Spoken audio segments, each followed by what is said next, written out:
see an agricultural revolution take place. And a lot of this was due to the famed champa rice. This was a strand of rice that was imported from Vietnam, but it was fast ripening. And so using this champa rice, they could actually get two major rice crops each year. And so that's going to greatly increase agriculture production. We're also going to see some new techniques and better production that was used. Better soil preparation, better weeding of the soil, better water control techniques, and even simple inventions like the wheelbarrow are going to help increase production of agriculture. And as we usually see with increased agriculture also comes an increase in population growth.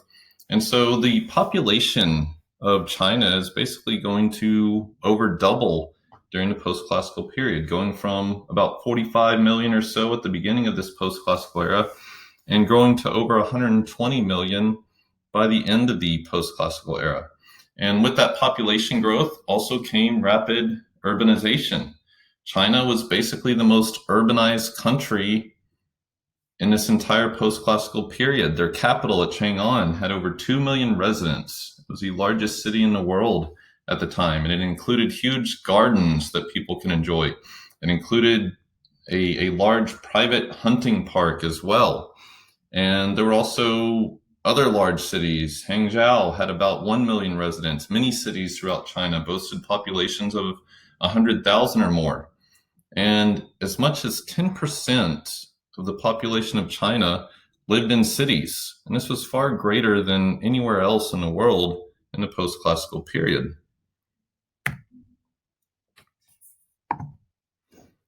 We're also going to see some huge changes when it comes to their economy.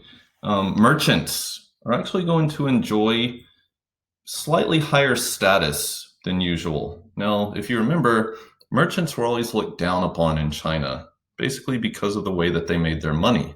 And Confucianism kind of reasserted this negative view towards merchants in the way that they made their profits.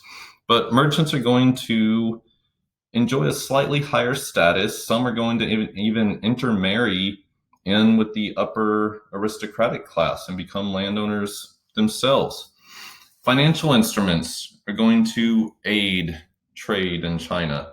We're going to see an expansion of the banking system. We're going to see the use of what the Chinese called flying money. And what flying money was basically letters of credit.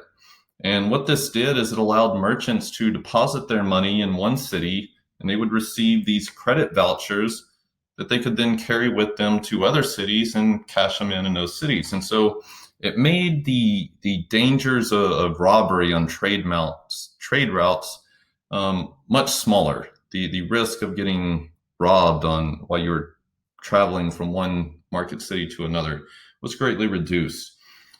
By the end of the post-classical period, China is also going to issue their own paper money that was backed by the state.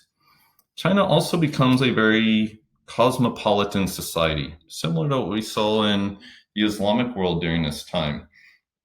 China, in the early part of the Tang Dynasty, they ventured out quite a bit to trade.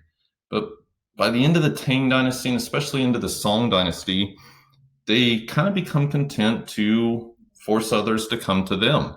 And so many Arabs and Indian and Southeast Asian merchants traveled to China, and cities were filled with shops where you could get goods from not just all over Asia, but as far as the Mediterranean region as well.